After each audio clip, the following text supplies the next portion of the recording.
기원은 청력이 완전 차단된 채 아무 소리도 들리지 않았다. 그녀가 들뜬 표정으로 말을 이었다. 기원이 재빨리 시선을 돌려 사람들의 상태를 관찰했다. 몇 명이 마구 흥분하여 삿대질을 해대고 있었다. 그들을 제외한 사람들은 제법 흥미롭다는 반응을 보이고 있었는데 사람들이 다시 조용해지자 그녀가 다시 입을 열었다. 그녀의 표정은 시시각각으로 변했으며 때로는 무척 격한 몸짓을 보였다. 독순술이라도 배워둘걸. 기원은 그녀의 입모양을 뚫어져라 노려봤지만 헛수고였다. 그때 옆자리에 있던 사람이 벌떡 일어섰다. 기원이 바라보니 유명 비평가인 윤성호 씨였다. 윤성호는 싸늘한 표정으로 여자와 단독 대화를 시작했다. 윤성호가 따지면 여자가 바로 받아쳤다. 둘의 대화가 3분이 넘어서자 장내에 모두가 들썩거리기 시작했다. 무슨 일이지? 왜 딴 사람들은 가만히 있는 거지? 기원이 초조한 낯빛으로 발을 굴렀다. 5분이 더 지나자 윤성호가 후련한 표정으로 자리에 앉았다. 그때부터 붉은 사쿠라의 눈빛이 달라졌는데 말을 하면서 손을 떠는가 하면 미친 듯이 격려를 일으키기도 했다. 그녀의 입모양은 쉴 새 없이 움직였고 짐작컨대 속사포처럼 말을 쏟아내는 것 같았다. 잠깐만 들어볼까? 기원이 망설이며 사람들을 바라보았다. 아까 전의 사람들이 아니었다. 눈빛은 몽롱해졌고 다리는 천박하게 떨리고 있었다. 쓱. 기원이 방음기를 떼어냈다. 보이는 것이죠. 진짜 존재의 내기에 100만 번이 지속되는 것입니다. 자, 요약하겠습니다. 들어보십시오. 쓱. 기원이 재빨리 방음기를 착용했다. 가슴이 두근거렸고 식은땀이 흘러내렸다. 무슨 말일까? 진짜 존재? 100만 번? 기원이 골똘히 생각에 빠진 사이 5분의 시간이 더 지나갔다. 응? 서늘한 기척에 기원이 정신이 번쩍 들었다. 붉은 사쿠라는 보이지 않았고 모두가 자리에서 일어나고 있었다. 이봐요! 다들 잠깐 멈추세요! 기원이 방음장치를 집어던지고 소리를 질렀다. 사람들은 묘한 표정을 지으며 하나 둘 강당을 빠져나갔다. 여봐요! 윤성호씨! 윤성호씨! 저 좀 봐주세요! 기원이 재빨리 윤성호의 팔을 움켜쥐었다. 왜 그러시죠? 윤성호가 묘한 표정을 거두지 않은 채 물었다. 무슨 말을 들었나요? 대체 그녀가 무슨 말을 했길래? 같이 안 들으셨나 보군요. 참으로 불행한 일입니다. 윤성호가 슬며시 손을 뿌리치고는 결국 나가버렸다. 기원이 멍한 표정으로 출구 쪽을 바라보았다. 잠시 후 영민과 2명이 불이 나게 달려왔다. 괜찮아? 어떻게 됐어? 여자가 뭐라는지 들었어? 당장 응? 뭐라고? 당장 저들에게 경찰을 붙이라고! 기원이 소리를 빽 질렀다. 1시간 뒤 동시에 100명이 목숨을 끊었다. 경찰이 붙은 사람은 혀를 깨물었고 나머지는 다양한 방식으로 죽음을 선택했다. 영민이 윤성호를 맡았었는데 완전 포박에 혀에 물린 헝겊도 소용이 없었다. 윤성호는 숨을 들이마시지 않는 방법으로 질식사를 택했다. 이 엄청난 사건에 수많은 기자와 카메라가 취재를 해갔다. 하지만 다음날도 그 다음날도 뉴스와 신문은 조용했다. 완전 묻혀버린 것이다.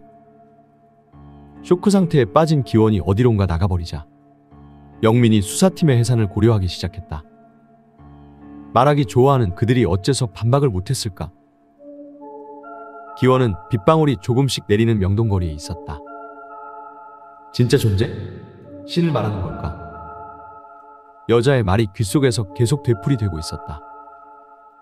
100만 번이 뭘 뜻할까? 100만 번? 100만 번이다. 주위엔 젊은 연인들이 즐겁게 담소를 나누고 있었다. 문득 죄책감이 밀려들었다. 나로 인해 100명이 죽었다. 기원이 씁쓸하게 웃었다. 부스럭.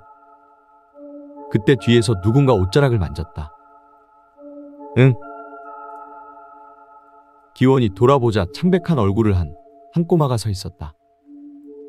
꼬마의 손에는 비디오 테이프 하나가 케이스채로 들려 있었다. 찰칵. 꼬마가 케이스를 열자 테이프와 쪽지 하나가 드러났다. 꼬마는 쪽지만 꺼낸 뒤 기원에게 내밀었다. 꼬마야, 이거 나한테 주는 거니? 기원이 몸을 숙여 쪽지를 건네받았다. 02-642-0082. 이게 뭐지? 쪽지에는 전화번호 하나가 덩그러니 있었다. 꼬마는 말없이 왔던 곳으로 걸어가기 시작했다. 기원이 슬쩍 비디오를 봤지만 첫 글자인 노라고 적힌 글자만 확인할 수 있었다. 묵묵히 쪽지를 보던 기원이 한순간 화들짝 놀랐다. 붉은 사쿠라가 강당에 들어올 때가 떠올랐다. 그때 뒤따르던 꼬마의 얼굴도 기억이 났다. 기원이 황급히 꼬마가 간 방향으로 뛰어갔다. 한참을 뛰던 기원이 일순간 멈추었다. 아니지. 내가 가서 뭘 어쩌겠어.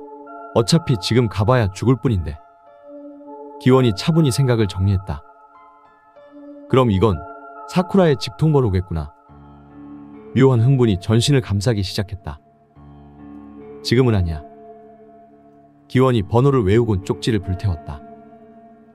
많다고 이길 수 있는 상대가 아니야. 최소 성인의 반열에 오른 사람이 필요해. 기원이 곰곰이 생각했다. 예수나 석가? 아니면 공자나 노자? 그들이라면 상대할 수 있을까? 성철스님이 계셨더라면 어땠을까? 기원은 이미 입적하신 성철스님을 떠올렸다.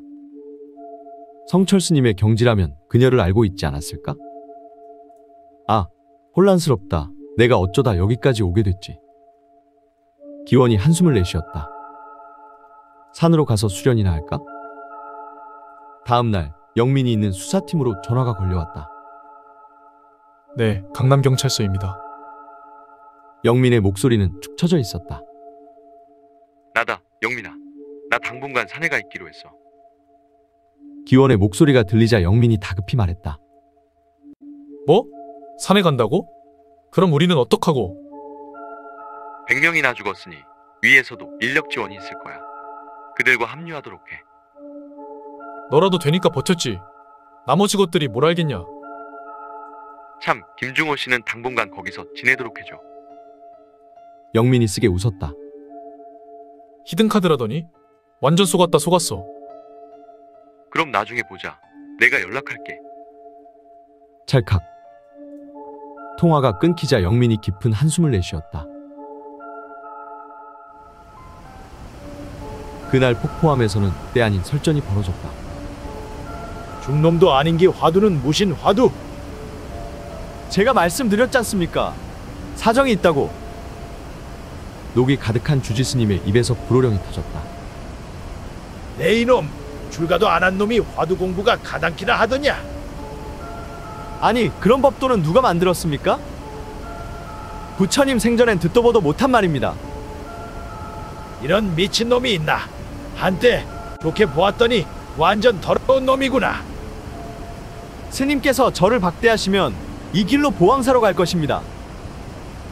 뭐라고? 보왕사? 그기는 안 된다. 광어 그 돌중이 뭘 안다고 그까지 가노? 광어 스님께서는 좋다구나 하고 화두를 내려줄 겁니다. 기원이 슬쩍 몸을 일으키는 척했다. 앉아있거라. 네 맴이 그렇다면 어쩔 수 없는 기지. 주지스님이 일어나서 종이와 먹을 챙겼다. 화두는 아무렇게나 받으면 천벌 받는 기라. 기원이 공손히 무릎을 꿇고 머리를 조아렸다. 스님이 화선지에 글자를 써내려갔다. 업슬묵. 기원의 몸이 저절로 들썩이기 시작했다. 무자 화두다. 똑똑한 놈이니까 설명은 안 할란다.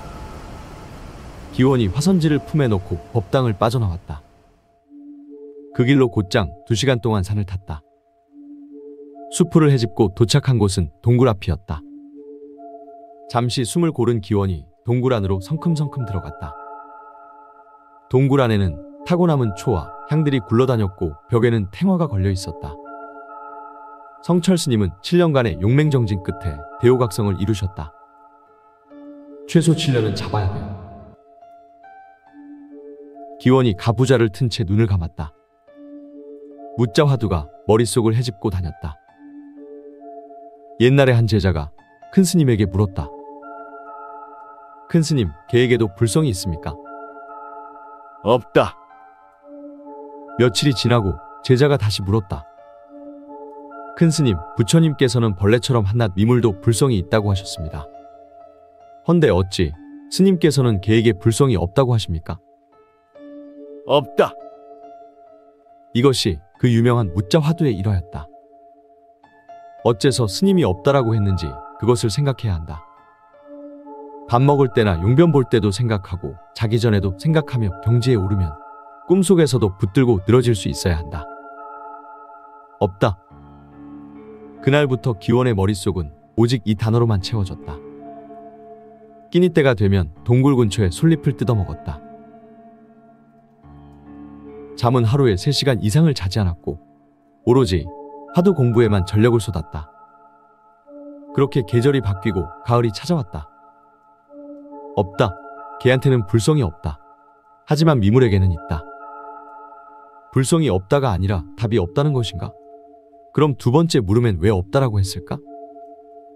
두 번째도 답이 없는가?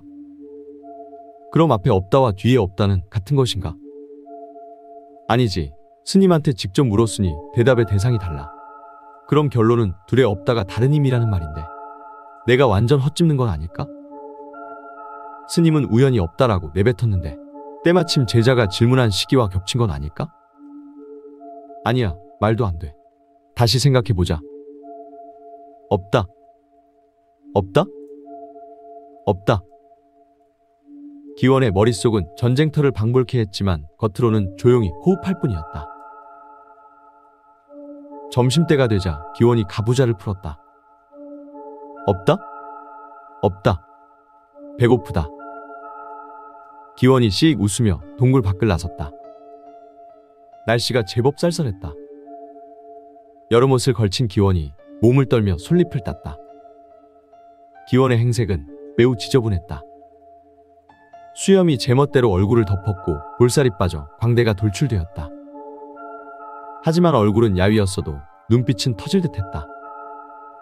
솔잎을 씹으며 물끄러미 나무 쪽을 바라보던 기원이 깜짝 놀랐다. 어라? 초록잎이 다 사라졌어. 단풍이 들면서 초록잎들이 죄다 울긋불긋하게 변해 있었다. 초록잎은 없고 왜 다른 것들이 있지? 충격을 받은 기원이 동굴 안으로 들어가 버렸다.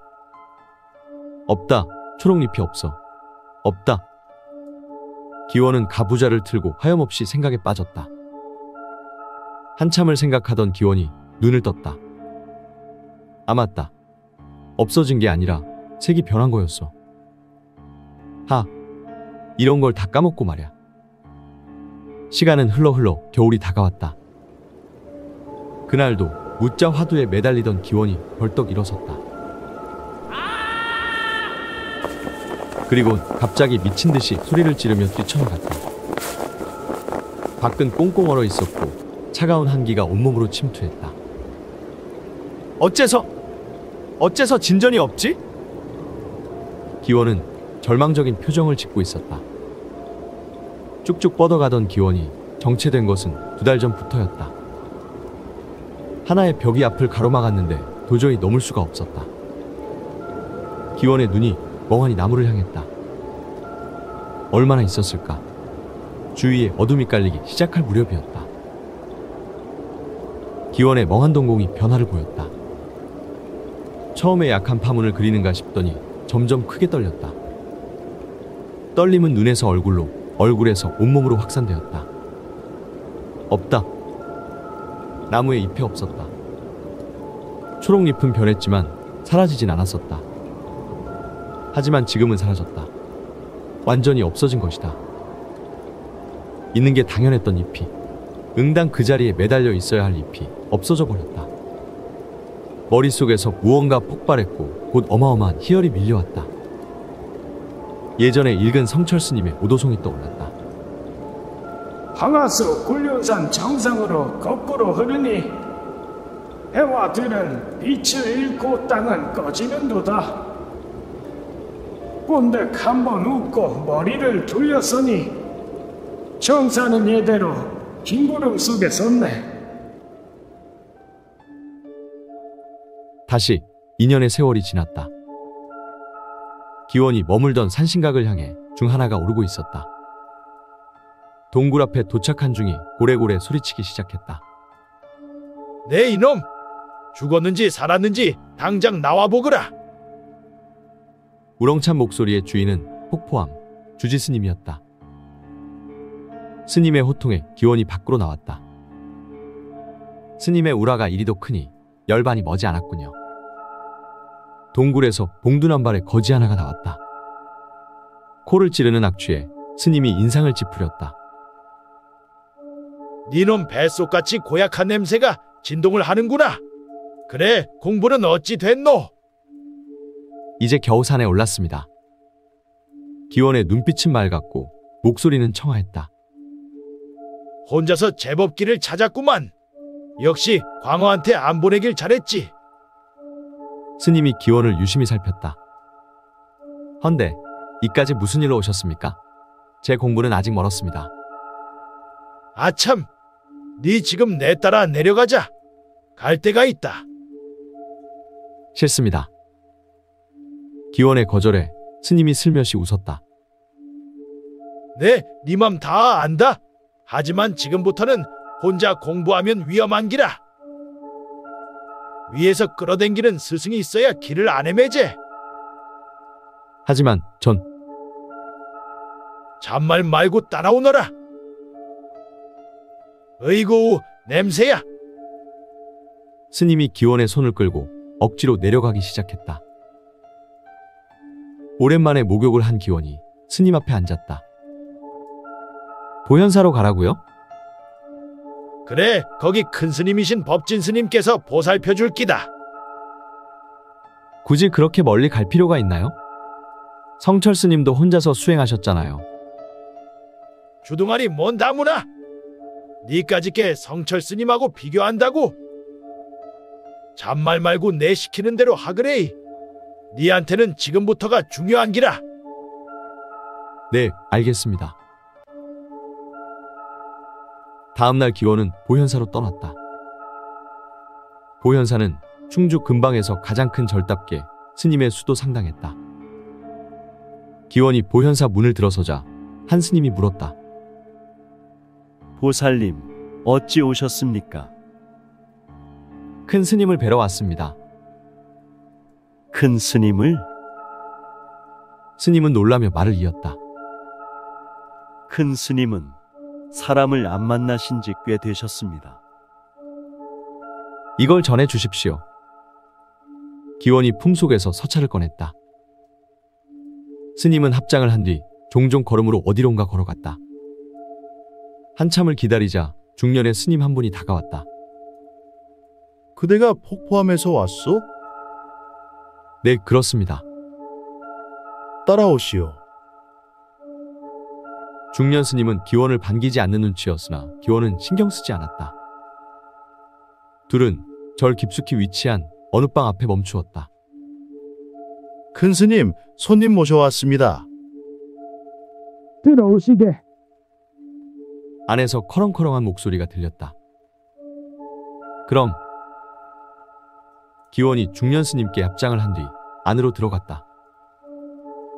방 안에는 작은 체구에 노승 한 명이 앉아 있었다.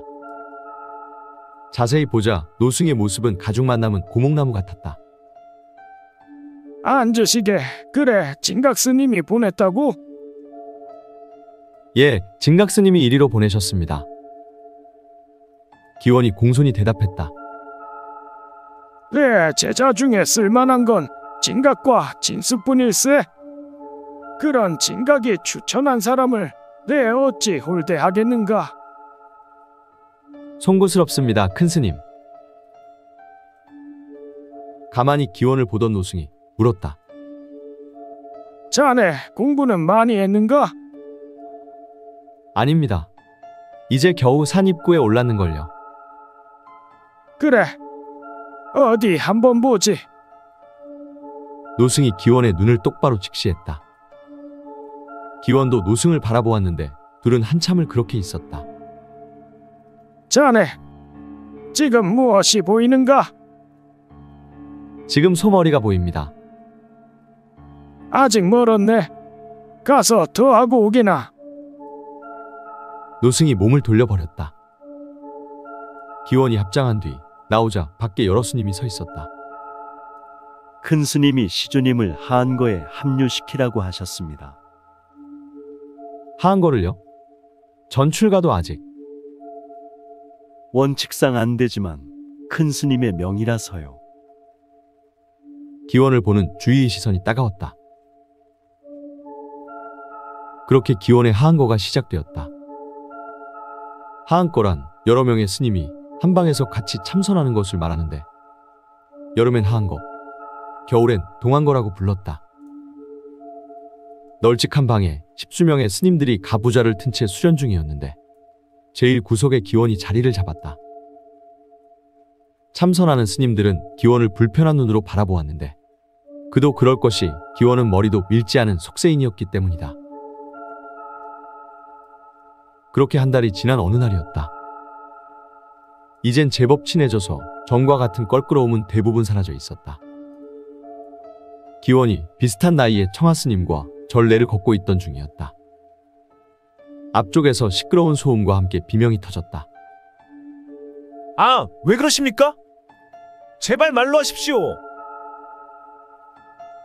둘이 가보자 그곳은 아수라장이 되어 있었다.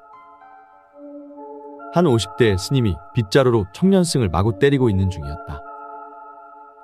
청년승은 이리저리 피했지만 50대의 스님이 잘도 쫓아갔다. 청하스님, 무슨 일이죠? 기원이 옆에 있던 청하스님께 조용히 물었다. 저기 때리시는 분이 진수스님인데 무척 고약하신 분입니다.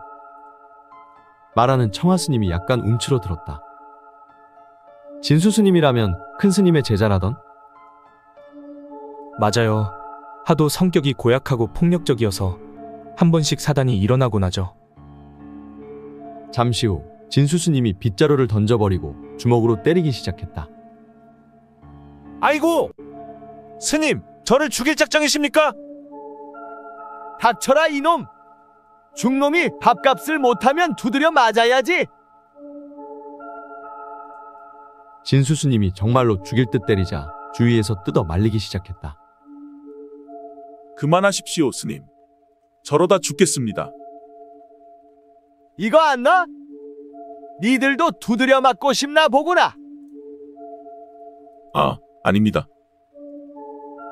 기원이 그 광경을 보다가 문득 하늘을 올려다보았다. 새파란 하늘에서 태양이 이글거리고 있었다. 순간 기원의 눈에서 불똥이 터졌다. 달려온 진수스님이 기원의 뺨을 후려친 것이다. 어딜 보고 있느냐? 제대로 봐도 모자랄 판에 너도 두드려주랴? 기원이 뺨에 손을 댄 채로 멍하니 서 있었다. 천치 같은 놈! 눈깔이 삐었구나! 진수스님이 한 대 더 치려하자 청하스님이 뜯어 말렸다. 아이고 스님. 이분은 저희 손님입니다. 때리시면 안 된다고요. 그 뒤로 진수스님이 뭐라고 소리쳤으나 기원의 귀에는 들리지 않았다. 다시 2년이 지났다. 기원은 수련에 매진한 끝에 깊은 깨달음을 얻을 수 있었다. 기원의 기도가 날로 범상치 않게 되자 큰 스님이 다시 호출했다. 듣자하니 자네 이 공부가 깊어졌다더군. 약간 얻은 것이 있습니다. 그래. 그럼 다시 물어보겠네. 큰 스님과 기원이 서로를 직시했다. 이번엔 무엇이 보이는가? 속꼬리가 보입니다. 틀렸네. 더 하고 오게나. 큰 스님이 혀를 차며 돌아서자 기원이 망설임 없이 일어났다. 다시 3년의 세월이 더 흘렀다. 물을 마시던 기원이 바가지를 떨어뜨렸다. 그리곤 덩실덩실 춤을 추기 시작했다. 마침내 대호각성을 이룬 것이다. 기원이 춤을 추자 스님들이 모여들었다. 시주님, 무슨 일입니까? 기원이 동작을 멈추고 청하스님을 바라보았다. 청하스님의 뒤로 수천 번의 전생이 나타났다. 기원이 시선을 다른 사람에게 향했다. 그들에게서 윤회의 고리가 보였다. 그들은 수많은 생을 그 고리 속에 갇혀 있었을 것이다. 문득 몇 년 전에 뺨을 맞은 기억이 났다. 왜 맞았는지 알겠군. 기원이 걸음을 옮겼다. 다른 스님들이 멍하니 기원을 뒤따랐다. 얼마쯤 가자 앞에서 진수 스님이 오고 있었다. 기원이 가까이 가자 진수 스님이 합장했다. 기원이 합장하는 진수 스님에게 침을 뱉었다. 주위에서 헛바람이 터지고 순식간에 소란스러워졌다. 기원이 한 번 더 침을 뱉고 진수 스님에게 합장했다. 진수 스님의 얼굴에서 묘한 웃음이 피어올랐다. 기원은 다시 걸음을 재촉해 큰 스님 방으로 향했다. 문을 열고 들어서자 큰 스님이 일어나 있었다. 무엇이 보이는가? 늙은 땡 중 하나가 보입니다. 축하하네. 기원이 큰 스님에게 절을 올렸다. 3일 후 기원은 보현사를 나와서 서울로 향했다. 서울역에 도착한 기원이 전화를 걸었다. 네, 강남 경찰서입니다. 김영민 씨 부탁합니다. 네? 김영민 씨가 누굽니까? 그런 사람 혹시 김경감님 말하시는 건가요? 네, 김경감 맞습니다. 잠시만 기다려 주십시오. 30초 정도가 지나자 누군가 전화를 받았다. 전화 바꿨습니다. 김경감님, 김중호 씨 어디 있나요? 네? 아니, 김중호 씨를 어떻게... 혹시? 그래, 나야. 기원이구나. 너 대체 어디 있었던 거야? 김중호 씨 잘 있지? 그래, 근데 넌 친구보다 그 사람을 더 찾냐? 7시까지 서울역 앞으로 좀 보내줘. 기원이 전화를 끊은 뒤 재발신을 눌렀다. 02-642-0082. 신호가 가기 시작했다. 얼마나 기다렸을까? 누군가 수화기를 들었다. 반갑습니다. 기원이 활짝 웃었다. 사쿠라 양, 당장 이리로 와주시겠습니까? 기원은 옆 벤치에 앉았다. 기다리는 동안 이리저리 둘러보았다. 세상 모든 것이 신기하고 낯설게 느껴졌다. 지나가는 사람들을 바라보면 그 사람의 모든 게 보였다. 수천 번의 전생이 보였고 그 사람의 심성과 업이 느껴졌다. 사람들의 전생은 대부분이 가축이거나 하찮은 미물이었고 사람이 전생이었던 경우는 극히 드물었다. 또 그 사람이 쌓은 업을 보면 다음 생을 짐작할 수 있었는데 대부분이 사람이 될 수 없었다. 사람 몸 나기 어렵고 불법 만나기 더욱 어렵더라. 기원이 한참을 기다리자 저쪽에서 2명이 뛰어왔다. 야, 구기원. 이 자식 하여튼 연락두절엔 선수로구만. 영민이 반갑게 기원을 안았다.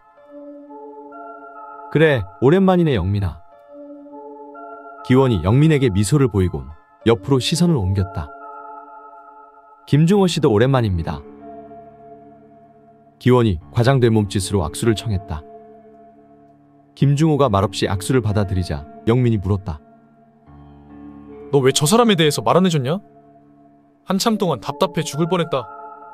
미련한 네 탓이지. 뭐라고? 그래, 내 탓이다, 내 탓. 근데 너 어딘지 모르게 달라 보이는걸? 어쨌든 같이 가자. 네가 없어진 후론 자살자도 사라졌어. 그래? 응. 한켠에서는 붉은 사쿠라가 죽었다고도 하고. 알겠어. 넌 들어가 봐. 난 김중호 씨랑 갈 데가 있어. 어딜? 나중에 연락해 줄게. 기원이 매표소로 걸어가자 김중호가 뒤따랐다. 달리는 기차 속에서 기원이 아까의 통화를 떠올렸다. 3일 후 오연사에서 뵙겠습니다. 보현사? 그래요. 그곳에서 저를 맞아주십시오. 알겠소, 사쿠라 양. 기차는 몇 시간 후 충주역에 도착했고 둘은 내렸다. 둘은 일절의 대화도 없이 묵묵히 걷기만 했다. 한참을 걸어가자 멀리서 보현사가 드러났다. 응? 기원이 바라보니 보현사 쪽에서 기가 불안정하게 뒤틀려 있었다. 설마! 기원의 걸음이 바쁘게 움직이기 시작했다. 절에 도착한 기원이 급히 문을 열고 안으로 들어섰다. 절 안에는 많은 수의 스님들이 분주히 움직이고 있었고 그들의 얼굴엔 공포감이 드러나 있었다. 무슨 일입니까? 기원이 재빨리 지나가는 스님 하나를 붙잡았다. 아, 시주님이시군요. 지금 큰일 났습니다. 큰일이라뇨? 진수스님이 자살하셨습니다. 기원의 머릿속이 하얘졌다. 기원이 바라본 진수스님은 경지에 든 인물이었고 결코 자살 따위를 할 인물이 아니었다. 무언가 섬광처럼 뇌리를 스쳐갔다. 혹시 여자 한 명 왔었나요? 그걸 어떻게 아십니까? 스님이 깜짝 놀라서 되물었다. 앞불사, 속았구나. 기원이 불이 나게 큰 스님에게로 달려갔다.